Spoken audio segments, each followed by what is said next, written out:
Good afternoon, ladies and gentlemen. I'm Nancy Birdsall, the president of the Center for Global Development. We are very pleased indeed to host USAID Administrator Rajiv Shah at the center today, and very eager to hear what he'll have to say about the Obama administration's ongoing effort to strengthen U.S. global development policy and programs. It's very nice to see this very large and distinguished crowd. I'm particularly pleased to welcome the chairman of our board, Ed Scott, who's here, and two former USAID administrators that I believe are also here and are members of our board, Henrietta Fore and Peter McPherson, and several other board members. You've really brought out the crowd, Administrator Shah. I want to give a special warm welcome to Administrator Shah's parents. As a parent myself, I can imagine you must be indeed very proud and very impressed. And I see two very special former CGD colleagues in the room who are now at USAID. So it's really a great afternoon for me and for us.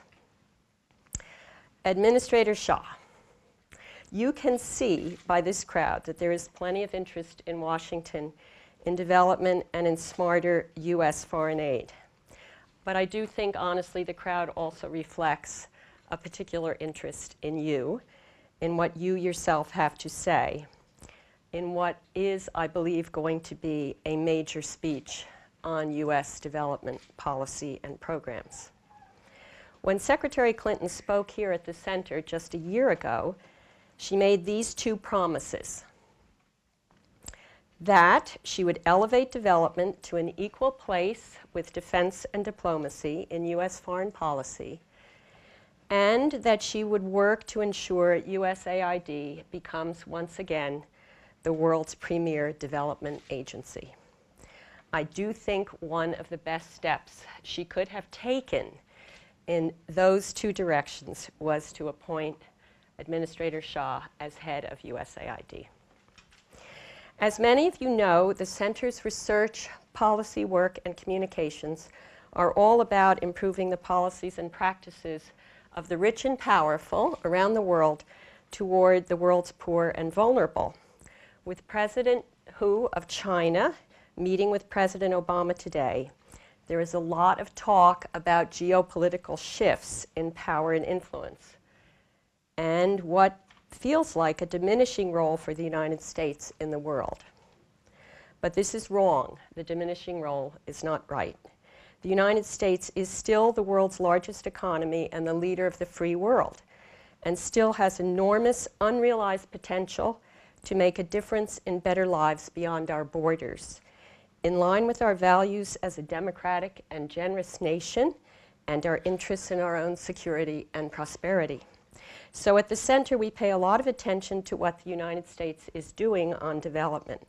Just before the 2008 presidential election, we published a book, The White House and the World, a global development agenda for the then incoming U.S. administration, with essays by our in-house fellows on education, climate, the role of business and technology, global health, trade, migration, and the how and why of reform of our foreign assistance programs.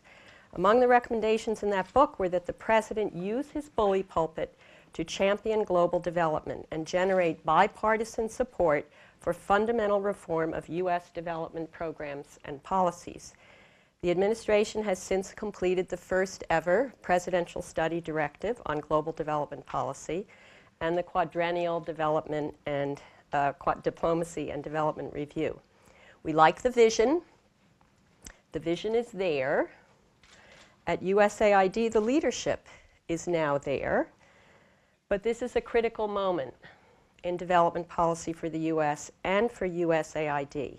Will the vision be realized in terms of implementation? In the case of what can be done at USAID itself, we are especially hopeful. Administrator Shah, Raj, has been leading key internal nuts and bolts reforms at USAID. I'll name them quickly. Procurement reform, a tough political and bureaucratic challenge, the creation of a policy planning and learning shop, the reestablishment of a budget office, which we hope will be an equal partner eventually with the State Department in working with OMB, and most important, changes in internal incentives to inspire innovation in use of technologies, and we hope in the way programs are designed and delivered. And finally, even more important, a commitment to evaluation and learning, to using evidence of what works to continuously learn and adjust. We take a lot of pride in the fact that Raj was a member of a CGD working group on evaluation of aid and other development programs, which published its final report in 2006. We hope he learned something from us, as well as obviously contributing immensely to that report himself. At the center, we have now a Rethinking U.S. Foreign Assistance Program under the new leadership of Connie Vayette, who is here. And that program is tracking reforms at USAID. Connie has also set up our new USAID monitor and promises me that that monitor, like the MCA monitor created in 2005, will generate a constant stream of analysis and thoughtful commentary on the progress of the reforms at USAID and on the other challenges I imagine Administrator Shah will address in his remarks today. I'll forego the biography of our speaker, which is very long and distinguished, and just say that Raj brings tremendous talents, smarts, passion for development, strategic thinking to the helm at USAID. He may not remember, but we first met in 2003, I think it was, in Paris, what good luck, where he was planting the seeds of one of his many initiatives and innovations while at the Gates Foundation, namely the creation of a special financing facility for child immunizations in developing countries. Indeed, his bio is sprinkled with initiatives and innovations at Gates Foundation, at the Department of Agriculture, and now we see emerging at USAID. What I liked about Raj when I first met him, and now still, is his combination of obvious smarts, tremendous energy, openness to new ideas, and frankly, readiness to have fun, too. On his bio, let me end by saying Raj already has behind him a lifetime of accomplishments. At the same time, I think I am old enough to be allowed to say, and this is for his parents especially, he is still remarkably a young man of promise. Raj, you have the floor. Thank you so much, Nancy. That's really very kind. Thank you. Wow, what a great group. Thank you so much for being here. Thank you, Nancy, for that very generous and very kind introduction. I couldn't begin to describe all the things I've learned from Nancy and all of the people she's assembled at the Center for Global Development over these years.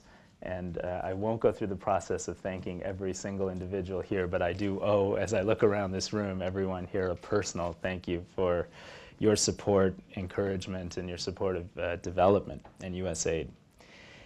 CGD is such a special place. You have advocated on behalf of development and on behalf of aid, but you've also put forth a constant and very intelligent set of ideas for how to reform development and USAID. And we have heard both aspects of that and are doing our best to implement it.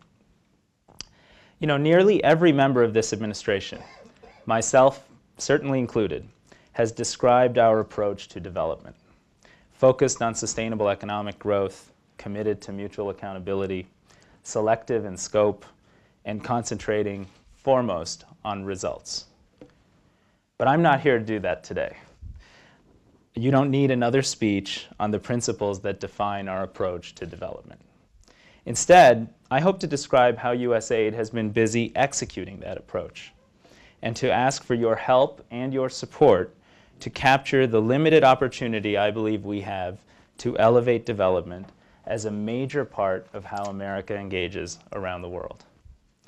When I took office a year ago, the development community made clear if the United States was to play a leading role in international development, USAID would have to be strengthened and empowered with certain authorities that have been stripped from the agency over the course of decades.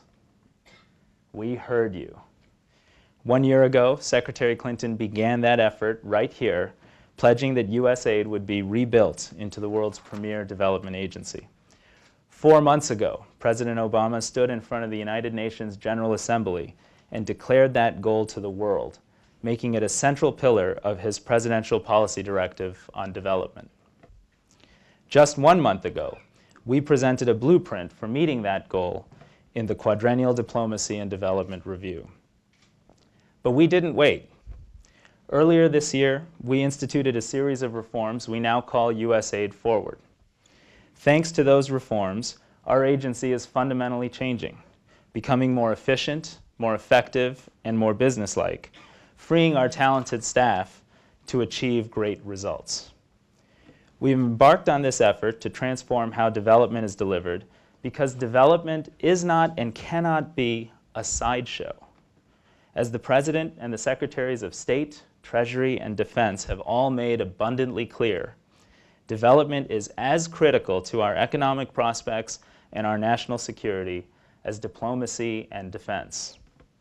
That's why our reforms are not simply trying to update the traditional version of an aid agency.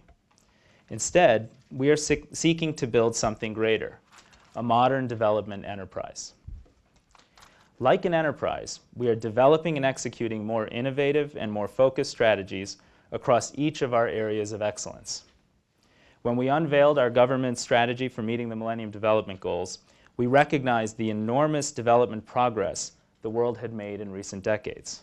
Since 1990, hundreds of millions of people have moved out of poverty and suffering, and the number of children that die before the age of 5 has dropped by 1/3. But we also realized that much more is yet to be done, and simply doing more of the same would not lead to further success.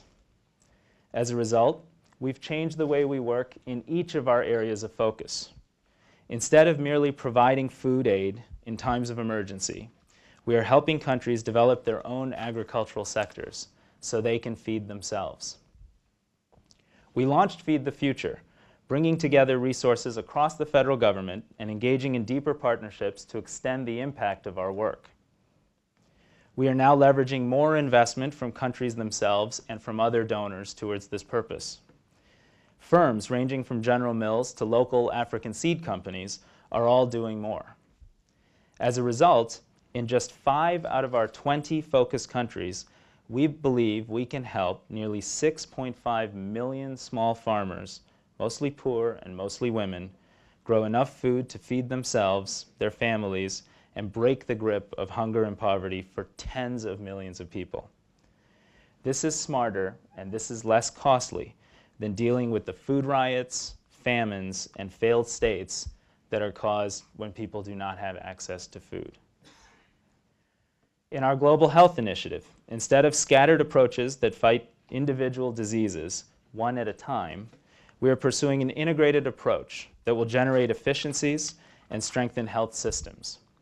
We are now working with partners such as the NIH, the CDC, and PEPFAR to build on recent advances in science, technology, and innovation, especially in very high return on investment areas such as vaccinating children, preventing HIV, malaria, and TB, and focusing on child nutrition and maternal health, particularly during pregnancy and the first 2 years of life for young children. This will get better results at lower costs. Our relentless focus on getting better results at far lower costs really does apply to everything we do. After our response to the tragic earthquake in Haiti, I commissioned a lessons learned review led by CGD alum Ruth Levine. Today, we are acting on the findings of that study by speeding the time, especially between immediate response, recovery, and long-term development in every crisis in which we engage. Because we know we are safer and more prosperous in a world with more South Koreas and fewer North Koreas, we have prioritized economic growth and democratic governance in every single engagement we undertake. But in doing so, we are rejecting the traditional assumption that a series of development projects alone can lead to sustained economic growth. Instead, we are developing partnerships for growth with countries committed to enabling private sector investment that is the basis of sustained economic development. And we're stretching our dollars and leveraging the private sector. Through our Development Credit Authority, for example, we can attract $27 of private investment for every dollar we invest.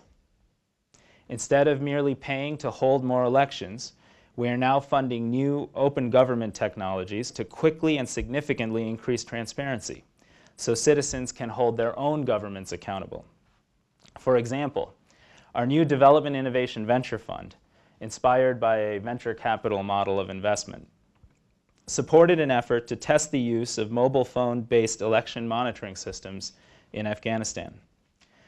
We are trying to bring a similar spirit of innovation, science, technology, and smarter strategic thinking to each of our areas of core focus: gender, education, water, and climate. In each of these areas, we either have already or will soon release comprehensive strategies that detail how we can achieve development gains faster, more sustainably, and at lower cost so more people can benefit. Like an enterprise, we are relentlessly focused on delivering results and learning from success and failure. Remember, USAID used to be the world leader in development evaluation, creating many of the standards that are currently employed throughout the development community. But we've fallen far from that world-class distinction. In 1994, USAID conducted nearly 500 independent evaluations. By the time I arrived, only 170 evaluations were submitted to Washington, despite a threefold increase in programs managed. In many instances, our project evaluations have been commissioned by the same implementing organizations that run the programs. Often, what passes for evaluation follows a 2-2-2 model. 2 contractors spending 2 weeks abroad, conducting 24 interviews. For about $30,000, they produce a report that no one needs and no one reads. And the results they claim often have little grounding in fact. One of our implementing partners, you've got to hear this to believe it, claimed over 250,000 people benefited from a $14,000 rehabilitation of an Iraqi morgue. This has led to a relationship between implementing partners and evaluators akin to that between investment banks and ratings agencies. Just like investors couldn't tell the difference between AAA investments and junk, taxpayers can't tell the difference between development breakthroughs and subprime development. Today, I'm announcing a new evaluation policy that I believe will set a new standard in our field. By aggressively measuring and learning from our results, we will extend the impact of our ideas and of knowledge we help generate. Every major project will require a performance evaluation conducted by independent third parties, not by the implementing partners themselves. Instead of simply reporting our results, like nearly all aid agencies do, we will collect baseline data and employ study designs that explain what would have happened without our interventions, so we can know for sure the impact of our programs. And in the spirit of the extreme transparency I promised when I joined USAID, we will release the results of all of our evaluations within 3 months of their completion, whether they tell a story of success or failure. We're going to integrate this project evaluation data into our foreignassistance.gov dashboard. We also have joined an effort that CGD has pioneered, the International Initiative for Impact Evaluations, which grew out of that working group, Nancy, that you made reference to. I want the American taxpayer to know that every dollar they invest in USAID is being invested in the smartest, most efficient, and most transparent way possible. Like an enterprise, we realize the crucial importance of our diverse talent. At points throughout our history, USAID was a top destination for talented men and women pursuing the discipline of development. I know that because many of those talented employees are still there. people like George Lodato of our Middle East Bureau or Bambi Ariano, the agency's counselor. I'm proud to say that USAID is now once again a top destination for those pursuing this discipline. Just last week, you'll enjoy this, I was late to a meeting because I got caught up in the hallway where Steve Radelet and Michael Kremer, two of the world's leading development economists, were having an argument. Anyone who has worked with us recently knows how valuable it is to have a Senate-confirmed leader like Nancy Lindborg in charge of our democracy, conflict, and humanitarian assistance, or a leading foreign service officer like Susan Reichley in charge of our policy bureau. But we've also strengthened pathways for bright students and distinguished mid-career professionals to join the agency through the Development Leadership Initiative. This initiative gained bipartisan congressional support because the previous administration correctly made the case that recruiting smart, experienced, and capable colleagues into our agency would be cheaper and more effective than hiring contractors. The DLI program is well structured and highly selective. For every person we hire, more than 20 highly qualified candidates apply. We are making improvements to this program, bringing in more mid-career technical professionals capable of managing complex contracts and deploying them more quickly to key tasks. This has allowed us to staff priority initiatives like Feed the Future, priority countries like Haiti, Afghanistan, and Pakistan, and our USAID reform priorities. To achieve serious reform and development, it is critical that we continue these efforts. Like an enterprise, we are focused on delivering the highest possible value for our shareholders, in this case, the American people and the congressional leaders who represent them. We will deliver that value by scaling back our footprint to shift resources to critical regions, rationalizing our operations, and vigilantly fighting fraud, waste, and abuse. USAID has successfully established a new budget office, giving us the flexibility and control we need to be selective and targeted with our work. We've already used this authority to identify hundreds of millions of dollars of program reallocations. Some of these savings come from closing missions, especially in countries where development successes have created the conditions where American assistance, frankly, is no longer needed. By 2015, we believe USAID can graduate away from assistance in at least 7 countries, starting with Montenegro in 2012. Countries that were recipients of aid, like India and Brazil, have become donors themselves. We need to develop new strategic partnerships with these countries that respect their rise and leverage their technical expertise to help others. We are doing that with our newly launched Feed the Future partnership with India, in which India is investing to support efforts to eliminate hunger in sub-Saharan Africa. I've also called for the elimination and restructuring of costly senior positions in Paris, Geneva, Rome, and Tokyo, saving us a total of $7.5 million over 5 years. These moves also allow us to reallocate talent to priority regions. You know, when I joined USAID, I was shocked to discover that over 40% of all our positions in sub-Saharan Africa went vacant. Any effort that is serious about ending hunger, preventing the spread of disease, preventing the emergence of safe havens for terrorism, or creating the markets of tomorrow must tackle the development challenges in sub-Saharan Africa. It is the epicenter of our work. People say bureaucracies cannot reorient quickly, but we have realigned our talent and are closing that staffing gap completely. All great enterprises relentlessly focus on efficiency, searching for savings no matter how small they may seem. Our team has found opportunities to save $65 million by eliminating or renegotiating leases, consolidating our back office operations, and reconfiguring our IT systems. Even something as seemingly minuscule as changing our default font can save us money in printing costs, and we'll do it. But the real savings will come from how we manage our implementing partners. Every enterprise relies on contractors and depends on them to succeed. USAID is no different.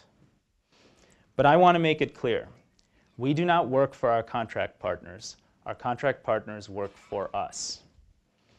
We are building a culture of oversight to prevent waste, fraud, and abuse, and vigorously respond when it does occur. I've created a new suspension and debarment task force led by our Deputy Administrator, Don Steinberg, and staffed by folks from across our agency. This task force will provide a coordinated effort to closely monitor, investigate, and respond to suspicious activity. As many of you know, we recently suspended one of our largest implementing organizations pending an ongoing investigation. We will hold all of our implementing partners to strict account, regardless of their size. Too big to fail simply does not exist in development. Like an enterprise, we are listening to and improving the way we serve our customers. In our case, the people of the developing world. Frankly, this is an area where official development agencies, all of them, including USAID, have struggled. 50 years ago today, President Eisenhower gave a remarkable farewell address warning about the emergence of a military-industrial complex, a war machine that would justify its own existence and expansion. Today, the development community faces a similar crossroads. Our industry is full of incentives designed to prolong our efforts rather than reduce them or enable transitions. As a result, handoffs rarely happen. Projects are extended in perpetuity while goals remain just out of reach. There's always another high-priced consultant that must take another flight to another conference or lead another training. I say today to all funders and practitioners of development, this practice simply must end. We need to understand, thank you. We need to understand that unlike other industries, unlike an enterprise, we have no interest in our own growth and our own perpetuity. We must seek to do our work in a way that allows us to be replaced over time by efficient local governments, by thriving civil societies, and by a vibrant private sector. USAID is aggressively doing its part to usher in this new era. This agency is no longer satisfied with writing big checks to big contractors and calling it development. We've already accelerated our funding to local NGOs and local entrepreneurs, change agents who have the cultural knowledge and in-country expertise to ensure assistance leads to real local institutions and lasting, durable growth. All of this is part of the most aggressive procurement and contracting reform our agency has ever seen.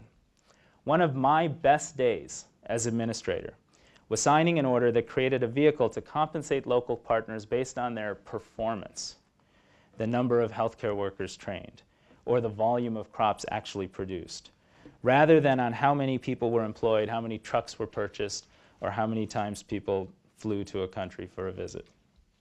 With the single stroke of a pen, I really felt I was making the world a fundamentally better place. Today, I'm announcing another new reform. I'm proud to say that the vast majority of USAID's assistance is in fact competitively awarded, nearly 87%. But we can do better. As of today, any grant or contract extensions in excess of $5 million granted without competitive process will require my personal expressed clearance. Partners need to achieve outcomes that they've committed to achieve in the times they've committed to achieve them. Otherwise, we will seek out those who can. This year, USAID will celebrate its 50th anniversary.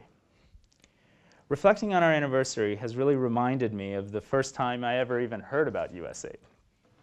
I was a young child traveling to Bombay, now Mumbai, to see my relatives. Before returning home, my uncle insisted that I travel with him to one of the slums near his family's home. I was shocked by what I saw. There were pits of open sewage, and children were running through garbage and through waste. It was clear that none of those kids went to school, and despite being around my own age at the time, they all looked thinner, smaller, and more frail than I, which was saying something if you knew me as a 10-year-old. The image of those children has stuck with me for a long, long time.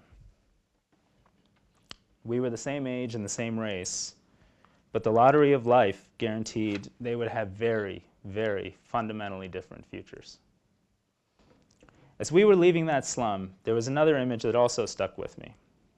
There was a billboard describing a local water treatment system the city was putting in place with the support of the United States.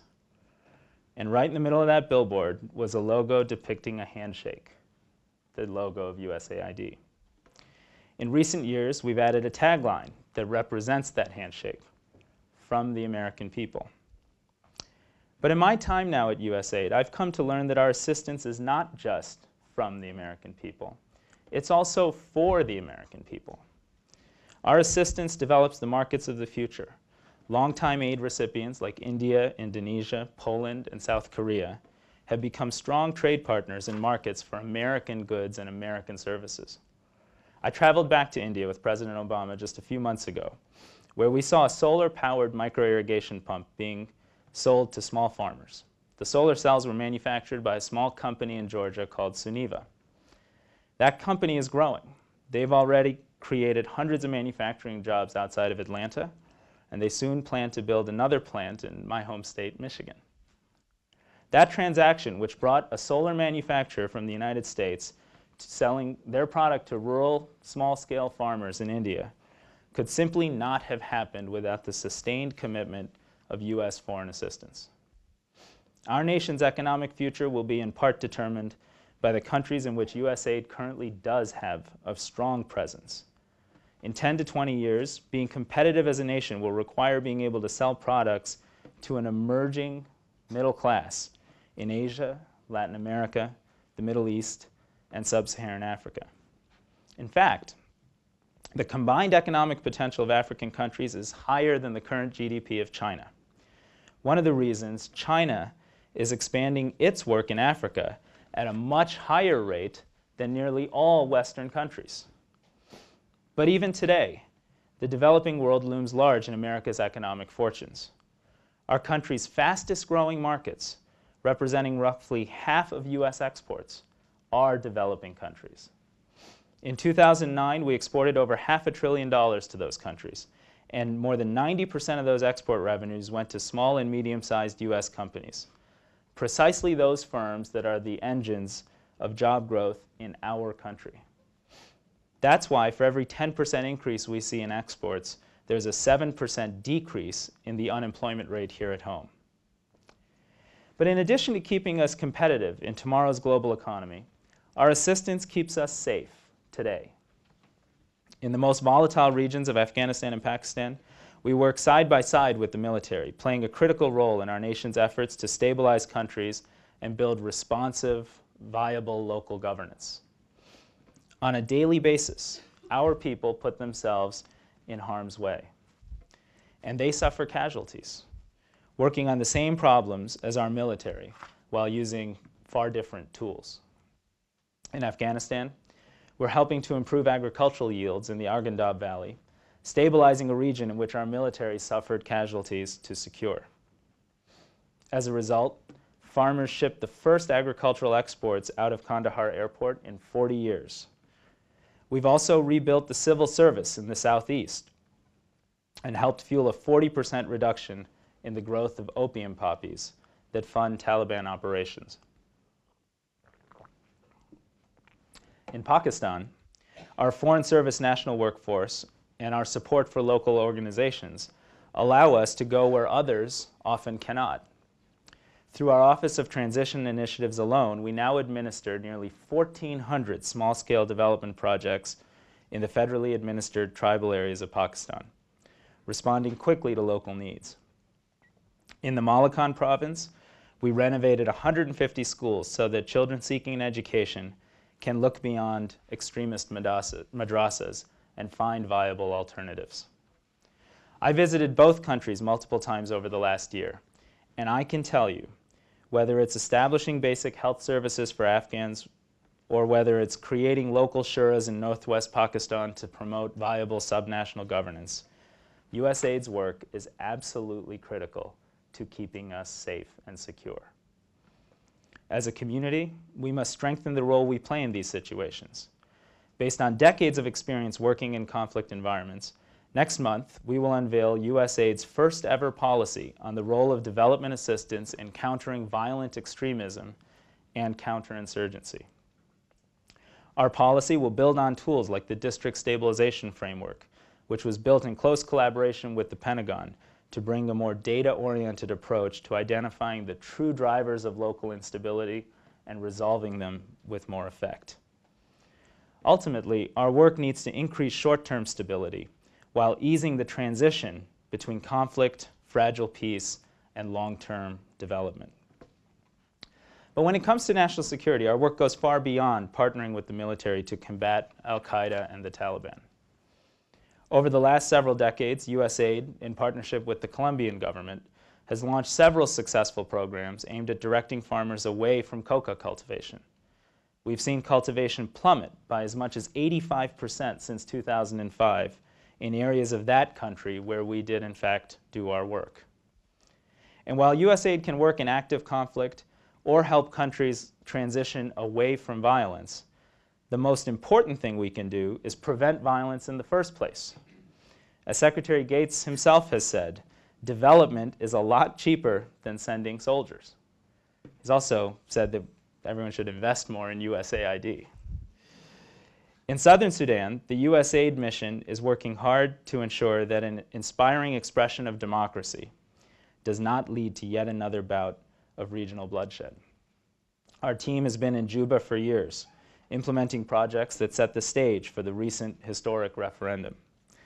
In fact, many other bilateral and multilateral partners, like DFID and the World Bank, co-invest in programs and projects we've helped set up in that part of Sudan. 5 months ago, when the world seemed convinced the recently completed referendum would not occur, our team worked with the Southern Sudan Referendum Commission, the United Nations, and local NGOs to design, procure, and pre-position ballots. We believed in being prepared. That foresight allowed the historic referendum to proceed on schedule and in an orderly manner. So far, as we all know, the region has avoided a descent into large-scale violence, and we keep our fingers crossed for a positive and effective outcome. Having lived through genocides in Rwanda and Darfur, we remain committed to preventing the kind of ethnic persecution we've so often seen in that region in the past. When we prevent violence in southern Sudan, we're not just avoiding future military involvement. We're also expressing American values. When school children organize bake sales to pay for anti-malarial bed nets, it sounds like they're health economists because they know the efficiency of that intervention. But they are expressing American values. When more American families give money to the relief effort in Haiti than watch the Super Bowl, that is an expression of American values. When church groups across the United States raise money and volunteer to support children who are orphaned by AIDS in sub-Saharan Africa, they are expressing American values. Just last week, I attended a Mass commemorating the 1-year anniversary of the tragic earthquake in Haiti. I was impressed on the way out by a flyer Catholic Relief Services distributed, describing all of the great work they were doing to protect survivors and save lives in Port-au-Prince. I'm proud to know that USAID is one of CRS's largest supporters. But I'm also proud to know that we support a wide range of faith-based organizations, from Samaritan's Purse to the American Jewish World Service. Faith-based organizations not only express the moral values of millions of Americans, they also provide some of the most dependable support systems for millions of people in the developing world. In Kenya, for example, 30% of all healthcare services are provided by Christian hospitals. Our success depends on listening to these groups actively, connecting with them deeply, leveraging the trust and the partnership they've nurtured in communities where they've practiced for a very long time, and supporting the vital work of organizations of faith around the world. I know that my remarks today reflect a lot of tough calls for change. I know that over the last year and in the coming year, I've called for a lot of shifts in how our community and how our agency and how our staff operate. Change is never easy. And I thank you all for the difficult choices you've made to usher in a new way of doing business in global development. But I've asked for this change because I believe it is critical to achieving the peace, prosperity, and security we all seek. I believe what leading CEOs like Indra Nooyi of PepsiCo and A.G. Lafley of Procter & Gamble believe, that the future of American prosperity will reside on progress in the developing world. I believe what military leaders like General David Petraeus and Admiral Mike Mullen believe, that development is critical to keeping America safe and secure and keeping American soldiers out of harm's way. I believe what religious leaders like Pastor Rick Warren and Bishop Charles Blake believe, that as beneficiaries of peace and progress, we have a moral obligation and responsibility to assist those less fortunate. And I believe what political leaders like Bill Frist and Tom Daschle believe, that promoting international development is not a democratic value or a Republican value. It is an American value, and it serves American interests.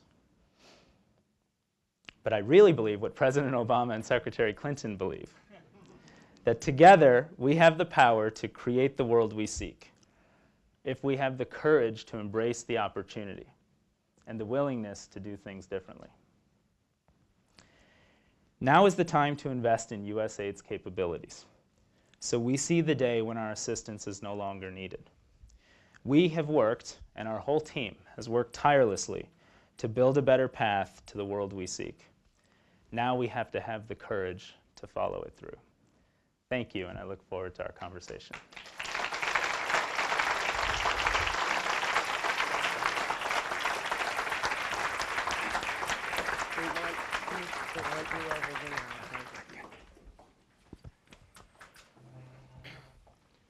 Well, thank you very much, Raj.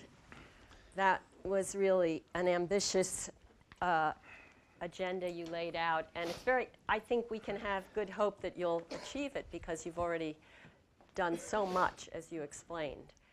I want to start the questions with one of my own. Some time ago, in an informal roundtable at the center, we asked you what authorities and legislation you wish you had at USAID in order to accomplish everything that you want to accomplish. And you gave an incredibly good answer, which was, there's a lot I can do without additional authorities and legislation. So what I want to ask you is, do you still think it's true, now that you've pushed the envelope quite far? Do you think that'll be the case for the next several years? And maybe you could put your answer in the context of the big challenges in places like Haiti or Pakistan. Well, thank you, Nancy. Let me motivate the question. Okay, all right. As a CGD-er, we want to help. You know, we like this ambitious agenda. And one of the ways we can help, we're here on the Hill, I believe, is by creating as much policy space as possible, by addressing some of the concerns you have as an independent group. So your answer might create an agenda for us. Yeah. Well, thank you, Nancy. I have asked everybody that I associate with to really be open and to learn as we go, and I have learned myself, and there are a handful of things we need that are deeply important. First and foremost, we have seen an almost flat or real decline in the operating expense investments in the agency, while we've seen a tripling or quadrupling of program expenditures. That leads to problems. And so we need to resolve that, and there are a whole set of things we need to do that. The first is reinvestment in our operating expense budget and solid support for our version of the Development Leadership Initiative. And I don't know if Henrietta Fore is here today, but I really recommend, I just congratulate her on her foresight for that. But we have to continue this program. We're making the right changes to it, and we're going to need strong support to make that happen. Second, we need to have a system in place so that when we take on program responsibilities, we're building the organizational capacity to oversee those programs, to do the kind of monitoring and evaluation I talked about today, and to create a culture of learning and accountability. That requires having a thing we've asked for called a working capital fund, so that we can take a percentage, perhaps 1%, of resources available. The State Department has this, USAID does not, and invest that in the actual oversight and management of programs and build capacity to do that. Maybe the State Department would share some of it. Well, the Secretary's been very supportive of everything on this list. So, okay, good. so and we are going to Congress requesting these things in different forms. We also require Schedule B hiring authority. That might be a little bit detailed here, but we can't have a situation where we're just doing everything through contracts or we're paying other departments and agencies 12 or 15% fees for the luxury of contracting somebody. That is just an inefficiency in the system. I can save 12 to 15% per FTE if we had Schedule B hiring authority across hundreds of FTEs. It's a simple and easy efficiency that we owe American taxpayers, and it's how you build organizations that are flexible and learning and great over the long run. So that's another thing. We have these big initiatives in Feed the Future and in global health. I think in both cases we want to work with Congress to look at how to get the level of buy-in, support, and codification of those efforts.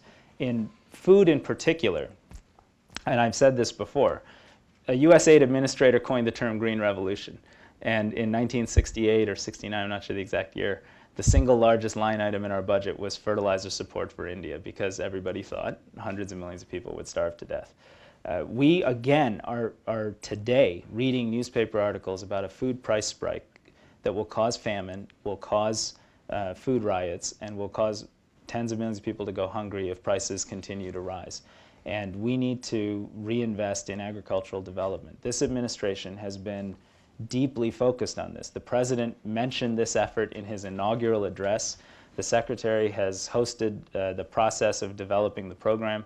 We now need to implement it well. That will require, I think, legislation and will require real support so that effort can become a signature initiative for the way America engages proactively and cost-effectively on development issues around the world. Should more of that money go to USAID or to the World Bank or to other? Well, I'll say we actually. Oops, I'm quite agnostic about. Did I just break a chair? I think so.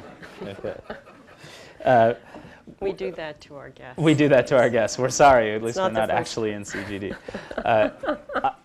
The answer to that is we're looking for ways to get leverage and impact. So, I am a very strong supporter of funding for the World Bank Trust Fund, which we work to help set up. We think when you put resources in that multilateral vehicle, it generates leverage by attracting resources from other partners, and it becomes something that African leaders and other leaders around the world can sort of focus on, develop plans, submit them to the fund, achieve a level of excellence in that process that will then benefit all of the bilateral partners. So I think in Feed the Future, a major funding priority is that fund and making that work at the levels we've talked about as an administration. We're also, of course, very focused on the bilateral assistance program, which will effectively be implemented by USAID working in partnership with USDA and a number of other federal agencies that have unique capabilities. And ultimately, I think this is an area also where you'll see tremendous private sector investment. In just a week, I'll announce a set of really, I think, important, and I hope you will think impressive, private sector partnerships, because at the end of the day, what we're trying to do is create kind of commercially viable agricultural sectors in these countries to eliminate the fact that every time prices do spike a little bit, it creates a lot of unrest and a lot of human suffering. Okay, let me turn to this very distinguished group for questions. We have Connie, who now has a big agenda to follow, tracking all the promises you made with support and encouragement. Yeah. Thank you so much. Ever since you became administrator, you've put so much of a focus on evaluation. And those of us that have been advocating for years are delighted that you're doing so, especially my colleagues at CGD, before I came to CGD, of course. It's so important, it's critical that we know what works, but it's equally important to know what doesn't work and why. And generally when you find something that doesn't work, you have two choices, to fix it or to kill it.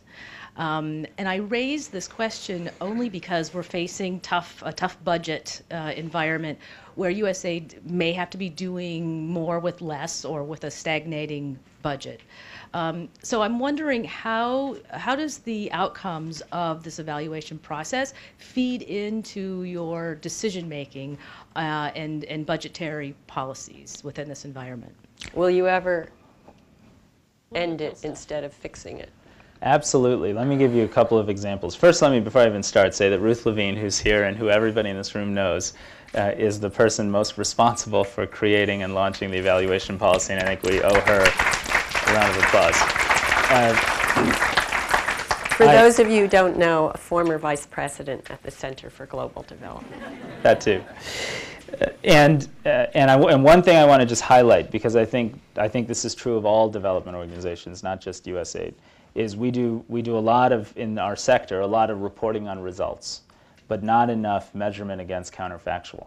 And they tell me not to use that word in public because of this, for all kinds of messaging reasons. But the reality is we got to have study designs that allow you to compare impact against real counterfactuals. And that's at the heart of this. That will allow this to actually, one of our legacy items we hope here is sort of funding randomized controlled methodologies at a much higher level so that we generate the kind of insights and learnings that led to huge increases in utilization of chlorine tabs in Haiti during the earthquake response and more effective fertilizer sales to farmers in sub-Saharan Africa and all of that. But your question was different, and the answer is yes. I'll give you a couple of examples. We were in Senegal, which is one of our Feed the Future 20 priority countries. And we worked to construct an optimized agricultural development strategy there based on rice and dairy. Strategies that will work in partnership with the government, leverage real private sector investment, and reach hundreds of thousands of smallholder farm households in it and have systemic impact. To do that, we had to look rigorously at what we were doing and make the tough decision that we were no longer going to support women who were in cooperatives producing honey and jam and selling the honey and jam. Now that program did in fact help poor women move out of poverty. And it was not pleasant to tell the team that we weren't going to do that anymore. But the way we're trying to do our work now is to look at what's the unit cost of impact. And if you can use those same resources to have 4 or 5 times the kind of scale and impact, then you have to stop doing what you were doing and start doing something new. And I give a lot of credit to the team in Senegal, but frankly, I met today with the teams in Liberia and Malawi. They both made similar tough reallocation decisions. I think people appreciate the opportunity to make those tough calls and to stop doing things when they see better alternatives. I suspect there are fewer things we're going to find that are just completely not helpful to people, right? We're in an industry and a business where there are billions of people live in poverty, and most of our efforts are going to help those people. The question is, how do you help the most people the most efficiently and the most effectively, and how do you stop doing the things that essentially have a unit cost of impact that is unnecessarily high? Very good. Yes, please introduce yourself, please. Hi, thanks. Lisa Friedman. I'm with Climate Wire, and maybe you'll be able to tell by the I'm name glad of my we're going to publication. have a climate question. Good. It's a climate question. And in fact, I've been hearing for quite a long time now that USAID is going to be taking a leading role in international climate efforts. To be perfectly honest, I haven't seen much from USAID. I'm wondering, what have the challenges, if any, been? What is specifically USAID doing to integrate helping countries deal with climate change into its larger development efforts? And what is its role in the other initiative that you didn't mention, which is the President's Global Climate Change Initiative? Thanks. Well, we're a leading implementing partner for the President's Climate Change Initiative, and we are all fully committed to the success of that initiative. I would say a couple of things. One is, Todd Stern at Cancun this year issued a report that USAID authored that described what the U.S. government was doing against our climate commitments. And I think that would be actually a pretty detailed exposition of how we're living up to those commitments, both as an agency and as a federal government. The second is, we used to do quite a lot of analysis, which is appropriate, about how do you help countries have green growth strategies and low emission growth strategies and low carbon growth strategies. We are still investing in that kind of analytics. That's always useful. And we're tying that more closely to our diplomacy-based dialogue with countries and heads of state that take a real interest. But we've also reoriented our approach to focus much more on public-private partnerships that actually bring private dollars and private firms in on, red type programs or low emissions efforts. And we will be announcing soon, we already have been announcing, but we'll announce soon a few new public-private partnerships that use our resources in a way that just sort of sweetens the pot for private entities to really make the big commitments and investments. And I think that's the right approach, because when you think about what a development agency has to offer, it's basically the intellectual underpinnings of what are your options in terms of green growth and low carbon growth strategies. There's a lot of opportunity to stimulate greater technological development so that you have the kinds of technologies that can power low emissions and low carbon growth strategies. And we need to use all the tools at our disposal to motivate as much private investment, both from US and international firms and local firms, to achieve those goals. So that's our basic approach, and I think it is delineated in the document that Todd distributed. Okay, Ed. Raj, thank you for coming in. Thank you very much for your remark. Thank you very much for your remarks with respect to the role of the faith-based community and those organizations that have been at it for a long time. I think they serve a very effective extension of what USAID does, both in the development area and in the global health area. I have two quick questions. One is, with respect to the Chinese, are you concerned? There was a lot of things written about it, and a lot of talk about it, and when you go to Africa, you can't help observe it.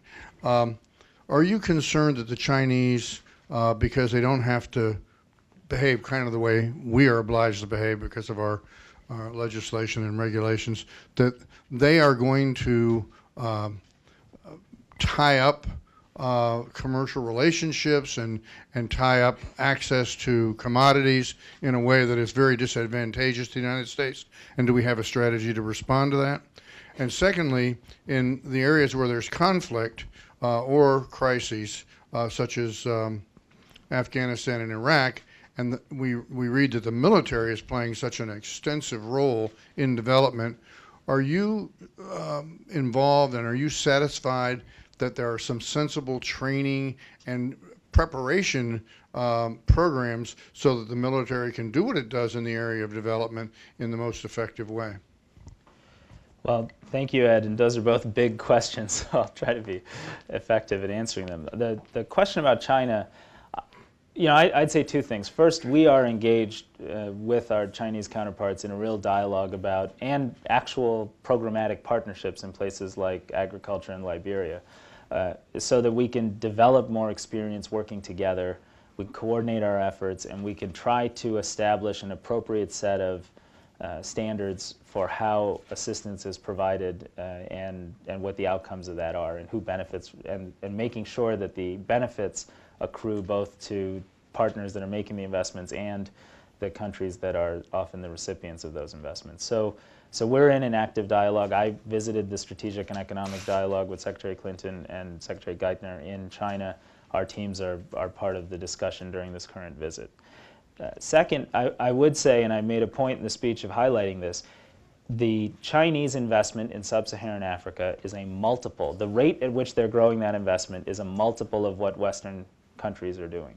And I think it is absolutely in our long-term economic security and other interests to make sure that we are both doing our work in sub-Saharan Africa in ever increasing ways, doing it with a real focus on transparency and governance, and that we are setting a tone that allows people to see the different types of approaches that can be taken in development and allows countries to be part of that dialogue. Because there's a very real risk that, investing without having those kinds of standards attached to those investments essentially turn into extractions of resources without leaving any real benefits over the long term.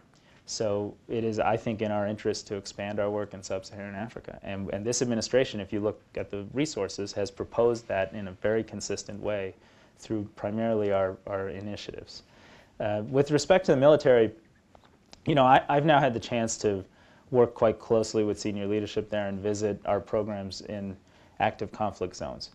I think both things are true.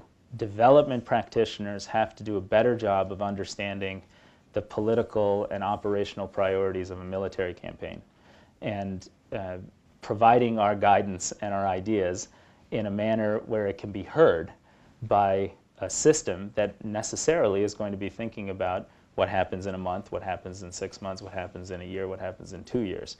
If development folks are all talking about 10, 15-year type outcomes and efforts, we're going to make ourselves less relevant to what's actually happening. And it's a bit of an art. I think our people have learned this through Iraq and other experiences and are doing a much, much, much better job. And if you look at how we're doing integrated program planning now in Afghanistan, I would say that is being taken in a real way, and it gives us a much bigger voice in how things are happening. At the same time, I also believe that the military has to do a better job of understanding the core insights that the discipline of development has to offer around sustainability, around building local governance and being community-oriented in the way work is done, and around measuring results and comparing different projects and doing that. Now, we can only be effective at preaching on those things if we are practicing those things. And so we have to do both. But I am seeing both sides sort of come together in an acknowledgement that the development community has something unique to offer. It's quite important. It is central to success and critical to our national security. And that's why Bob Gates and Mike Mullen and all the rest of the senior military leadership are such vocal advocates for development and for USAID to have more resources and capacities to be good partners. Okay, we have time for a couple more questions, if it's okay, Raj. I'll take Sure. them all together. And, Okay. Noah, introduce yourself, please. Thanks. Hi, I'm Noam Unger from Brookings. Thank you. You covered a lot in your speech, and I just wanted to ask one question which has to do with, you spoke very forcefully on the issue of the aid industrial complex, let's say, and more forcefully than I've heard so far, and I think it's well placed. But at the same time, and as you know, I believe that our aid and our development policies really do benefit the American people. But in your economic arguments for the benefit, the first argument that you use is jobs. And you talked about this power company, solar power company in Georgia. But isn't it precisely that focus? And if you wanted to maximize jobs, that leads and feeds into this aid industrial complex of contractors and sort of procurement benefits for American companies. And how do you walk that line? Because I think the argument about U.S. exports to developing countries is a much more compelling economic argument. But it's the jobs argument that's very salient here on the Hill. So perhaps you could just expand on that. Thanks. Before you go for that, we'll give you a moment to think about that tough question. Yeah. Hi, I'm Ian Schwab with American Jewish World Service. You got a shout out. Yes, we appreciate Well the shout out. Thank you. So I had a question. You talked a lot about evaluation, and you talked a lot about Haiti.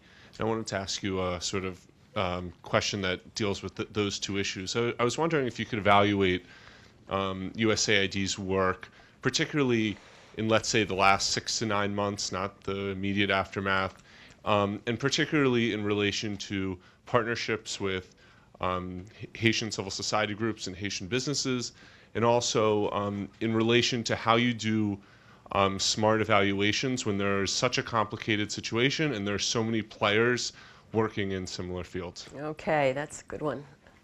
Yes, please.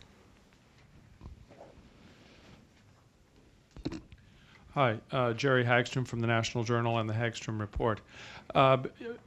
Feed the Future is, in a way, your signature issue, and you've talked a lot about evaluation today. Have you started evaluating Feed the Future, or how soon will you, and how soon will you announce your findings on how your projects are going?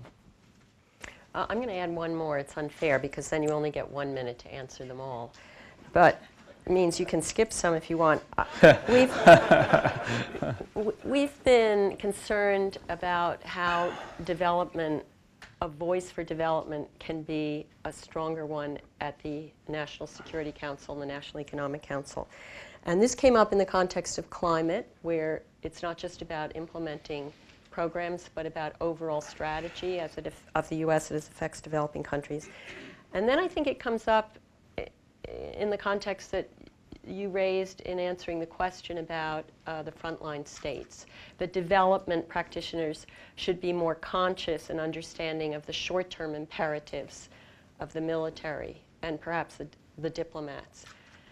But then And vice versa. where is the setting in which they have to at least see the possible trade-offs between those imperatives and the longer run benefits of what you called prevention of future conflict and of future failed states? Where do you get to have your voice where they need to at least listen?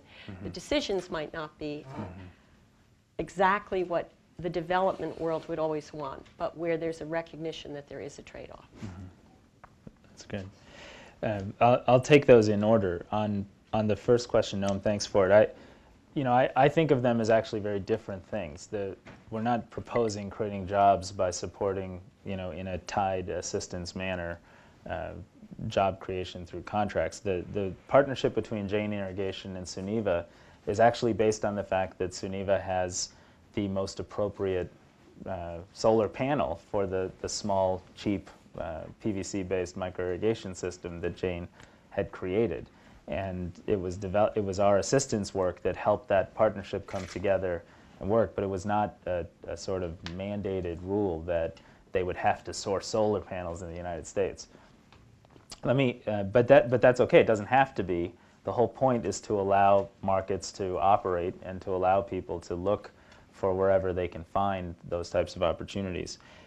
In terms of the comments about the aid industrial complex, as you called it, I think we just have to be honest about the fact that if we're not building real incentives into the system to transition, to make our projects more sustainable, to work through host country systems and ministries or local institutions, we're not going to have viable long-term sustainability strategies. And at the end of the day, there are two things that sustain development activities: local public sector, local private sector. And we need to take that much, much, much more seriously in how we do all of our projects and all of our work. And whether, and the rest of the comments about procurement reform and about everything else is all very respectful of the critical role implementing partners play. But I don't think I'd be being honest if I didn't say in strong terms that that system needs to change. And it's not just for USAID. It is, it is a pervasive system. You all know the books that are out there that we read that highlight some of the anecdotes that derive from that system, whether it's with respect to World Bank partners or DFID partners or anybody else.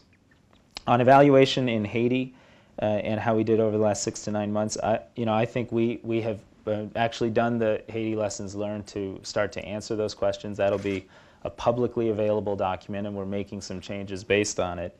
There are 2 or 3 things I'd say. One is we have been focused on sending procurement reform teams to Haiti so that we can do some of the upcoming major reconstruction procurements in a way that builds local capacity. The example I'd use is I had the chance to personally see how instead of going with certain contractors that could have just put up housing, we were working with local construction firms, helping people develop. I learned more about rebar and cement quality than I ever thought I would know. But those are the, being able to use rebar and based from local materials, often from the rubble, and use better quality of cement production locally, allows you to build back damaged homes to a higher earthquake standard. and allowed us to work with and nurture a local construction industry. That's just one example of, I think, what we have to do more of as we do the reconstruction, is to make sure that we leave a vibrant, capable local economy with diverse local firms. The challenge is that slows the process a little bit, because it would always be faster to just go in with prefab housing, and I can't tell you how many offers we got to manufacture that prefab housing elsewhere. So I think it's a real challenge, but it's something we're very focused on. On Feed the Future, I would say we will very shortly, I think probably within a month or so, issue a comprehensive results framework that describes in all 20 countries, by country and in aggregate, how many people are moving out of poverty and hunger because of our programs and efforts, and how many children are no longer suffering from undernutrition because of our efforts. I was just in Guatemala, and I saw one of our programs that has reduced child stunting by 28% by incorporating essentially the findings of the Lancet series on child malnutrition over the last 5 years. And I think that kind of data, we owe that data to the public and to Congress. And I'm then hoping that that data leads to a recognition that this is efficient, transformative development that can be very, very effective and ought to be supported at a high level. I also, consistent with our evaluation policy, every program we launch, the evaluations will be public within 3 months of completion. And I think that once that actually builds into the culture, I think that's going to be amazing. I think that is going to be such a platform for learning and thinking in development that's going to take us all forward considerably. And then finally, on the NSC question and the NEC, I would just say, the example I'd use is the recently conducted Afghanistan-Pakistan annual review.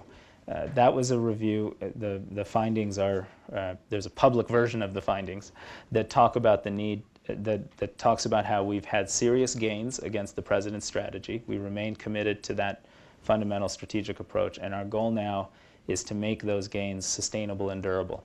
And I would just say that I've been very impressed by the extent to which a development voice not only helped shape that review, but is helping to shape how we make decisions going forward on making sure the things that we do in those types of environments are in fact sustainable and durable.